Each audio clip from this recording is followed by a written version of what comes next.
روپے فی پنجاب میں چونکہ جو 25 روپے فی کلو زیادہ تھا، سندھ نے اس کی کرشنگ روکی تھی جس کی وجہ سے یہ ہوا تھا. اب 60 روپے چینی کی قیمت جو ہے وہ نیچے آ گئی ہے.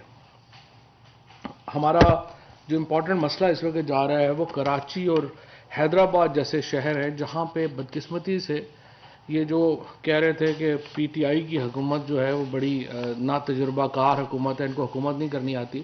تو جو وہاں پہ 30 سال سے برسر اقتدار ہیں ان سے بنیادی چیزوں کی قیمتیں بھی کنٹرول نہیں ہو پا رہی. اس وقت جو تھیلے کا یہ جو آٹے کا تھیلا ہے یا جو باقی وہاں پہ چیزیں ہیں جس پہ میں 1 منٹ بعد آتا ہوں، وہ تمام اس وقت سندھ میں مہنگی ہیں. اور ہم دوبارہ چیف منسٹر کو یہ کہنا چاہتے ہیں کہ آپ اپنے معاملات کو درست کریں. 40% جو ہمارا سینسٹیو پرائس انڈیکس ہے اس کا جو ٹیبل ہے وہ کراچی کی وجہ سے اوپر نیچے ہوتا ہے. تو 40% جب کراچی میں قیمتیں اوپر ہوتی ہیں تو وہ سارا ایس پی آئی ہمارا اوپر جو ہے وہ آ جاتا ہے. بہرحال یہ میں آپ کو بتا دوں کہ ٹماٹر کی قیمت میں 15.4% کمی ہوئی ہے، پیاز کی قیمت میں 7.4% کمی ہوئی ہے، چکن کی قیمت میں 6.6% کمی ہوئی ہے. اسی طرح سے جو ویٹ فلور بیگ ہے اس کا قیمت جو ہے وہ -1%، 1% اس میں کمی ہوئی ہے. ایل پی جی کی قیمت میں 0.7% کمی ہوئی ہے.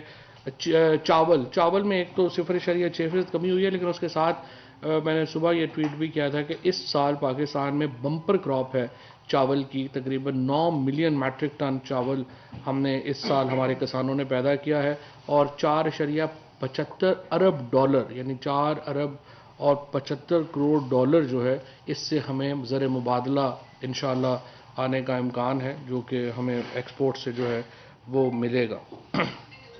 اس کے ساتھ ساتھ جو باقی میں شہروں کا کمپیریزن تھوڑا سا صرف آپ کے سامنے رکھنا چاہتا ہوں. راولپنڈی، گوجرانوالہ، لاہور، فیصل آباد، سرگودا، ملتان، ان تمام جگہوں کے اوپر 20 کلو کا جو آٹا ہے وہ 1100 روپے کا ہے، لیکن کراچی میں 1404 روپے کا اور حیدرآباد میں 1443 روپے کا. اسی طرح سے پشاور میں بھی 1100 کا ہے، بنوں میں 1147 روپے کا ہے، کوئٹہ میں، خضدار میں، کیونکہ یہاں پہ بھی کراچی کا ہے تو ان شہروں میں بھی جو ہے وہ 1400 روپے اور 1386 روپے کا ہے. لیکن آپ اندازہ لگائیں سب سے مہنگا آٹا اس وقت پاکستان میں حیدرآباد میں ہے جو 1443 روپے کا ہے، اور اس کے بعد کراچی میں ہے جو 1404 روپے کا ہے. باقی تمام پاکستان میں آٹا جو ہے وہ اس وقت 1100 روپے میں جو ہے وہ مل رہا ہے. اسی طریقے سے چینی میں آپ کو بتا دوں، راولپنڈی، گوجرانوالہ، لاہور، فیصل آباد، سرگودا، ملتان، بنوں، پشاور، ان تمام میں 90 روپے کی ہے چینی. اور اگر چینی اس وقت مہنگی ہے تو وہ کراچی میں ہے جہاں 100 روپے کی جو ہے وہ مل رہی ہے، اور اس کے بعد یہ جو خضدار ہے وہاں 96 روپے کی مل رہی ہے. باقی ہر جگہ کے اوپر تقریباً چینی جو ہے وہ 90 روپے کی اس وقت اویلیبل ہے. اس کے ساتھ جو ہمارا دال مونگ ہے اور جو چنا ہے وہ بھی ہمارے زیادہ تر شہروں میں جو ہے وہ 115 روپے 142 روپے کے درمیان ہے.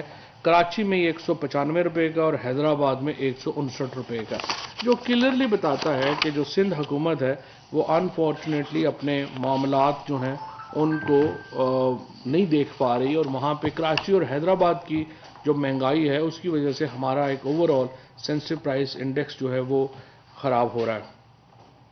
باقی جو آئٹمز ہیں پاکستان، انڈیا، بنگلہ دیش اور سری لنکا کا اگر آپ کمپیریزن کریں تو اس میں تقریباً تمام چیزوں میں سوائے چائے کے، چائے ہمارے ہاں 1309 روپے کی ہے کے جی، بنگلہ دیش میں 897 روپے کی ہے، انڈیا میں 1203 کی ہے اور سری لنکا میں 1170 کی ہے.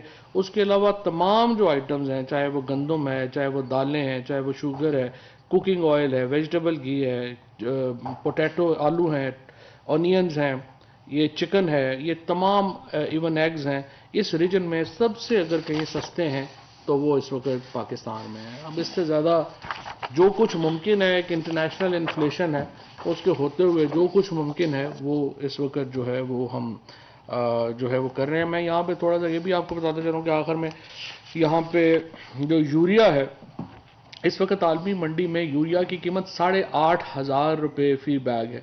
پاکستان میں اس کی قیمت 1700 روپے فی بیگ ہے، اور اس وقت اگر ایک ٹرک پاکستان سے باہر جا رہا ہے تو وہ 70 لاکھ روپیہ بندہ جو ہے وہ اسمگلنگ میں کمائے گا۔ تو آپ اندازہ لگا لیں کہ یہ کتنا بڑا بینیفٹ ہے جو ہمارے ذمہ دار کو اور کسان کو مل رہا ہے۔ اور یہاں پہ ایک اس کی وجہ سے پھر مطلب صحیح نہیں لگتا کہ ہر بار جو بندہ یوں لگتا ہے کہ آپ سندھ کو یا سندھ حکومت کو کوئی پولیٹیکل پرپزز سے آپ تنقید کا نشانہ بنا رہے ہیں، لیکن فیکٹس اتنے آپ سمجھیے کہ سامنے ہیں کہ ان کے اوپر آپ بندہ آپ کیا کہیں ان کو۔ ابھی بھی آپ دیکھیے کہ اچانک جب یہ قیمت میں اتنا بڑا فرق آیا ہے کہ 1700 روپے کی بوری یہاں پہ ہے اور تقریباً 8500 کی بوری جو ہے وہ عالمی منڈی میں 10,500 روپے کی بوری ہے، اور یہاں پہ 1700 روپے کی ہے۔ اچانک 6 مہینوں میں سندھ میں یوریا کی کھپت جو ہے وہ 53% بڑھ گئی ہے۔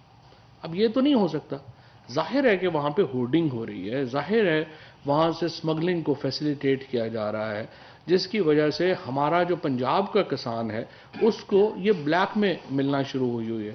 اور اس کے اوپر بھی میں یہ سمجھتا ہوں کہ سندھ حکومت کو جواب دینا چاہیے اور اس ہورڈنگ کو ہر صورت میں جو ہے وہ ختم جو ہے وہ کرنا چاہیے۔ ہم نے پنجاب میں اس کے اوپر نوٹس لیا ہے اور 400 روپے تک کی اس میں کمی آئی ہے، تقریباً 347 ایف آئی آرز کی گئیں، 244 جو ہیں وہ گرفتاریاں ہوئیں، 21,111 انسپیکشن ہوئی اور 480 ویئر ہاؤس سیل کیے گئے، اور تقریباً 3 کروڑ روپے کے قریب جو ہے وہ جرمانہ کیا گیا۔ یہ پنجاب میں ہو رہا ہے، سندھ میں نہیں ہو رہا۔ تو سندھ میں بدقسمتی سے چونکہ یہ سارے خود ہی وہاں پہ ملوث ہیں تو وہ کس کی تلاشی لیں؟ اب کیبنٹ کی تلاشی لینے سے تو وہ رہے۔ اچھا جی، اس کے بعد جو ویسے تو یہ میں نے اس پہ بھی بات کرنی ہے، یہ جو ہمارا ماشاءاللہ آیا ہوا ہے ای وی ایم کا جو آج ہائی کورٹ میں جو ہوا ہے، رانا شمیم صاحب کا جو ایفیڈیوٹ ہے اس کے اوپر بھی، لیکن کچھ میں آپ کو فیصلوں کا پہلے بتاتا چلوں۔ پیٹرولیم ڈویژن نے کابینہ کو ذیلی اداروں میں ایم ڈی اور سی ای او کی خالی اسامیوں کے حوالے سے بریفنگ دی ہے۔ 4 اسامیاں خالی ہیں، ان پہ تعیناتی کا عمل جاری ہے۔ سرین ایئر اور پرنسلی جیٹس اور پی آئی اے سی ایل کو قومی ہوا بازی پالیسی 2019 کے تحت ان کا جو لائسنس ہے اس کو رینیو کیا گیا ہے، تجدید کی گئی ہے اس کی۔ کابینہ نے وزارت ہوا بازی کی سفارش پر سول ایویشن اتھارٹی رولز کے تحت ہوائی اڈوں کے اطراف میں قائم بلند عمارتوں کی حد مقرر کرنے کی منظوری دی۔ یہ وزیر اعظم صاحب کا ایک بڑا ہی زیادہ آپ سمجھے کہ موقف ہے کہ ہمارے شہر جس طریقے سے بڑھ رہے ہیں یہاں پہ ہمارے غذائی قلت ہو جائے گی، شہروں کو باؤنڈ کرنا ضروری ہے تاکہ وہ ایک اوپر جائیں اور ادھر جو ہے وہ نہ پھیلیں۔ اس کے ساتھ ساتھ میں آپ کو یہ بھی بتاتا ہوں کہ امین اسلم صاحب کو یہ سونپا گیا ہے کام کہ وہ جو لاہور میں اسموگ ہے اور یہ باقی شہروں میں بھی اب پھیل رہی ہے، اس کے اوپر ایک لانگ ٹرم پالیسی لے کر آئے، کیونکہ اسموگ کے اوپر ہم بات تو کرتے ہیں جب تکلیف ہوتی ہے، جب ختم ہو جاتا ہے تو پھر ہم اس کے اوپر چلے جاتے ہیں، تو ایک لمبی پالیسی جو ہے وہ ہمیں اس کے اوپر چاہیے کہ وہ کیا کریں گے۔ اس کے ساتھ ساتھ جو کاپ میں جو ریپرزنٹیشن تھی ہماری منسٹری آف انوائرمنٹ کی، اس کو بھی کابینہ نے اور پرائم منسٹر صاحب نے سراہا ہے کہ اس میں بہت کامیابی سے انہوں نے پاکستان کا موقف سامنے رکھا۔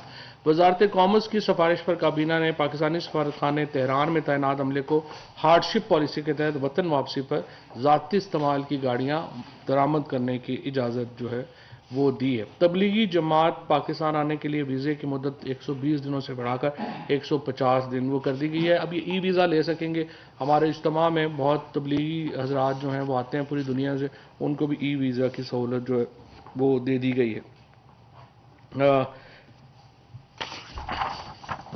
ای او بی آئی کے جو چیئرمین ہیں ان کی جو امپلائمنٹ رولز ہیں ان کی منظوری جو ہے وہ دی گئی ہے۔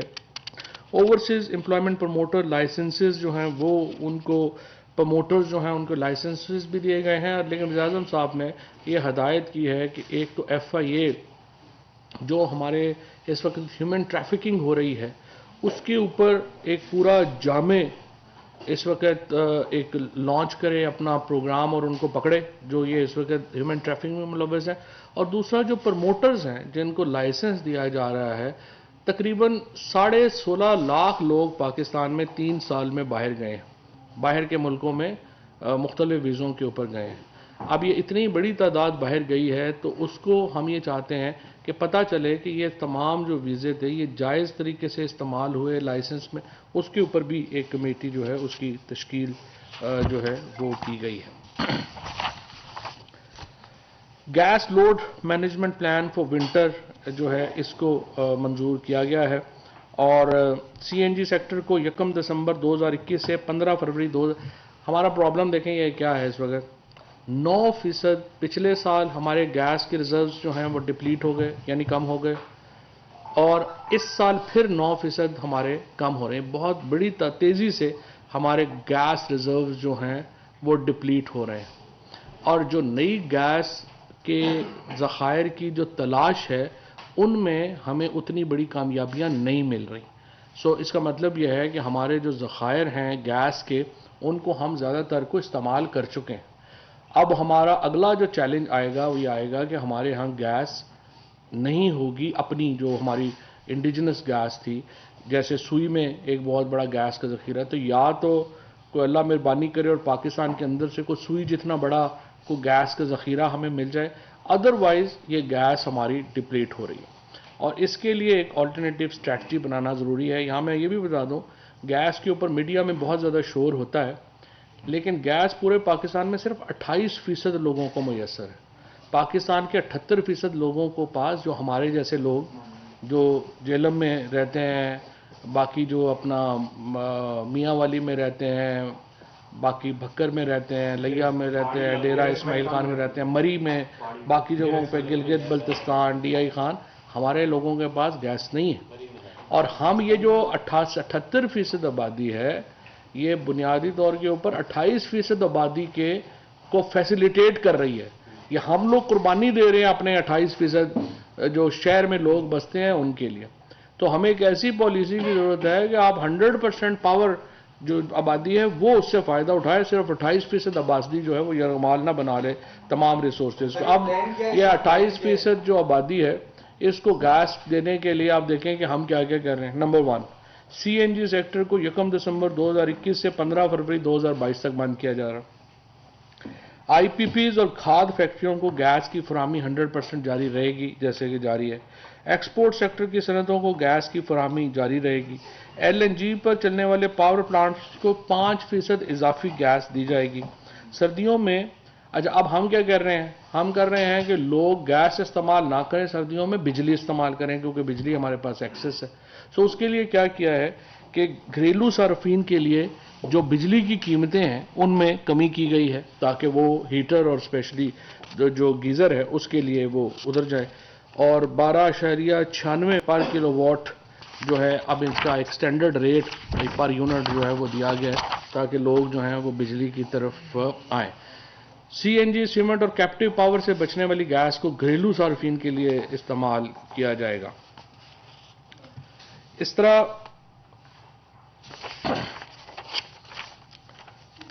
آئی ٹی این ای اور chairman press council of Pakistan کی تعیناتیوں کے لیے سلیکشن بورڈ جو ہے وہ قائم کیا گیا ہے. سیکٹری انفارمیشن ہوں گے, منسٹر ہوں گے, ایڈیشنل سیکٹری ہوں گے, گریڈ اسٹیبلشمنٹ ڈویژن اور لا منسٹرز کا آفس جو ہے وہ اس کا ہوگا. کابینہ نے کرونا وائرس کے پیش نظر انسانی ہمدردی کی بنیاد پر تیونس کو اور پھر افغانستان کو بھی امداد کی منظوری دی ہے. افغانستان کو ہم 50,000 میٹرک ٹن گندم جو ہے وہ بھجوا رہے ہیں اور اب دیکھیں گے کہ اس کو مزید اس میں ہم کیا اضافہ کر سکتے ہیں. محمد سلیم صاحب کو نیا چیئرمین پرائیویٹائزیشن کمیشن تعینات جو ہے وہ کیا گیا ہے. اور کھاد کے اوپر تفصیلی بریفنگ ہوئی ہے لیکن وہ اس لیے کچھ تو میں نے آپ کو چیزیں بتا دی ہیں, باقی کل خسرو اس کے حوالے سے ڈیٹیل پریس کانفرنس کریں گے اور بتائیں گے کہ کس طرح سے یہ جو قیمتیں ہیں ان کو کھاد کی جو قیمتیں ہیں ان کو ہم نے ایک حساب کتاب میں رکھا ہے. ایک اور بہت ہی امپورٹنٹ ڈیولپمنٹ میں او آئی سی ممالک کے وزرائے خارجہ کا خصوصی اجلاس پاکستان میں منعقد ہوگا. یہ میں نے آپ کو کچھ عرصہ پہلے یہ بتایا تھا کہ ہم کوشش کر رہے ہیں کہ اس طرح سے ایک جو وزرائے خارجہ ہے وہ جو افغانستان کے اندر ایک ہیومن کرائسس ہے اس کے لیے ایک اجلاس منعقد کریں اور اس میں یہ ساری چیزیں ڈسکشن ہو. اب یہ اجلاس جو ہے پاکستان کی، اور یہ جو اس کو پاکستان میں انشاءاللہ یہ منعقد ہو رہا ہے. اس کے شیڈول بھی بتا دیتا ہوں. اچھا، اس کے ساتھ ساتھ جو میں یہ بتاؤں کہ آج جو اسلام آباد ہائی کورٹ میں بڑی دلچسپ پروسیڈنگز ہوئی ہیں، ان کے اوپر کافی حیران کن طور کے اوپر وہ جو رانا شمیم صاحب ہیں، وائس پریزیڈنٹ PMLN، وہ کہہ رہے ہیں کہ اپنا یہ ایفیڈیوٹ ہی میرا نہیں ہے، اور میرا ایفیڈیوٹ جو ہے وہ تو لاک ہے. اب سوال یہ پیدا ہوتا ہے کہ وہ لاک ایفیڈیوٹ جو ہے وہ اخبار تک کیسے پہنچا، اور اخبار جو ہے اس نے وہ ایفیڈیوٹ کیسے جو ہے وہ چھاپ دیا. لگ یوں رہا ہے کہ ایفیڈیوٹ جو ہے وہ نواز شریف صاحب کے ذریعے اس اخبار تک پہنچا، اور اخبار نے نواز شریف صاحب کے بیان کے اوپر یہ چلا دیا. اب یہ چونکہ سماعت اس وقت اسلام آباد ہائی کورٹ میں چل رہی ہے، یہاں پہ جس طریقے سے ایک جوڈیشری کے خلاف اور فوج کے خلاف ایک کیمپین PMLN نے اسپانسر کی، جس میں کچھ میڈیا کے لوگ بھی شامل ہیں، مجھے امید ہے کہ عدالت اس کا بھرپور نوٹس لے گی اور اس کو بھی ایک منطقی انجام تک پہنچایا جائے گا.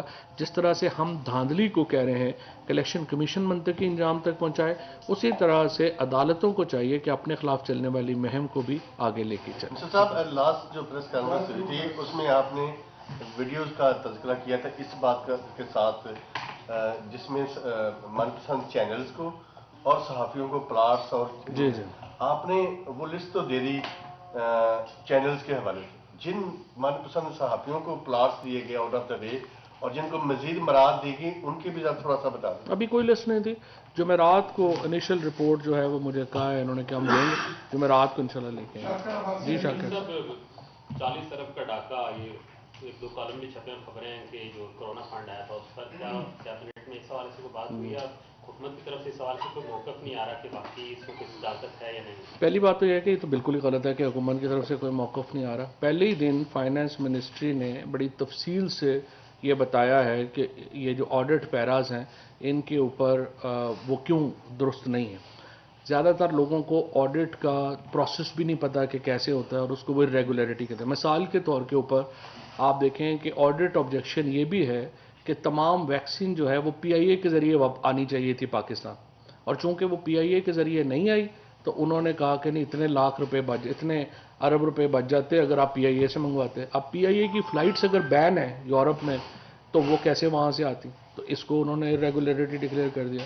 اسی طریقے سے کئی اور چیزیں ہیں جن میں کہ اگر لوگوں کو پیسے جاری ہوئے اور کوئی مثلا احساس پروگرام میں بہت سارے لوگوں کو پیسے جاری ہوئے، وہ لوگ پیسے لینے نہیں آئے کئی وجوہات کی بنا پہ، کسی کا ID کارڈ ایکسپائر ہو گیا ہوگا، کئی لوگ جو ہیں ان کی ڈیتھ ہو گئی ہوگی، وہ پیسے جو ہیں وہ واپس چلے گئے. تو اس کو بھی وہ آڈٹ نے کہا ہے کہ یہ پیسے جاری ہوئے لیکن استعمال نہیں ہو سکے. سو اس طرح کی آڈٹ آبجیکشنز ہیں کوئی ایسے، لیکن اس کے اوپر کمپریہنسو جواب جو ہے وہ بھی آج اس میں ڈسکشن بھی ہوئی تھی اور ثانیہ نشتر نے اس کے اوپر بڑا ڈیٹیل جواب اپنا دیا ہے.